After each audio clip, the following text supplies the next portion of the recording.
Ah, mais je peux bien t'en parler. Et ça fait quasiment partie du patrimoine de la province de Québec, les quêteux. Vous avez pas connu ça, vous autres? Non. Parce que toi, t'as connu l'assistance sociale, mais nous autres, ils n'avaient pas d'assistance sociale dans ce temps-là. Quand ils arrivaient, ils demandaient tout quand même qu'ils n'auraient pas pris ni à Dieu ni à diable. Ils enlevaient toutes les coiffures en entrant, puis la charité pour l'amour du bon Dieu en s'inclinant. Ça, c'était les bons quêteux, les professionnels, c'était comme ça qu'ils faisaient ça. Je pensais que c'était dans le temps de la crise ou avant ça? Avant la crise, moi, j'ai toujours connu les quêteux. Il y a eu deux sortes de quêteux. Il y a eu les quêteux d'avant la crise, puis il y a eu les quêteux de la crise. Les quêteux de la crise, eux autres, c'était pas trop. Parce que c'était des gens que vraiment, ils pouvaient pas faire autrement. Mais là, ce que je te parle, là, c'est les quêteux typiques, là.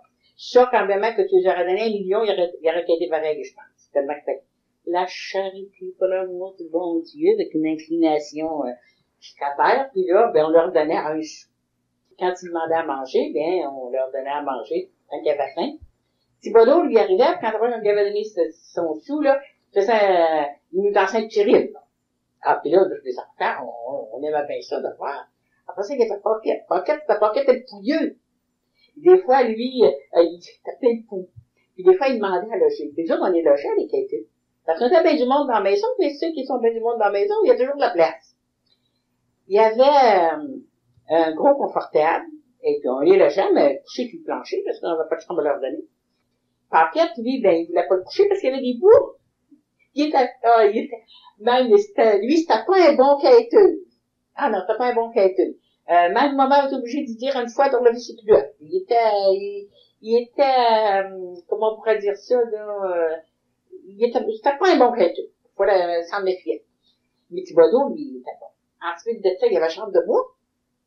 Et ça faisait bien pitié, parce qu'aujourd'hui, une personne qui se fait amputer une jambe, elle se fait poser une jambe artificielle, puis ça paraît pas. Mais là, dans ce temps-là, c'était vraiment un bout de bois qu'ils mettaient pour remplacer le membre qui avait été amputé. Puis, il y en a bien d'autres. Ah, il y avait le français, Constantino. Ah, ben ça, c'était tout un spécimen, le Constantino. Il venait de France, il vendait des images, et puis, il aimait bien ça venir ici. Manger, puis coucher.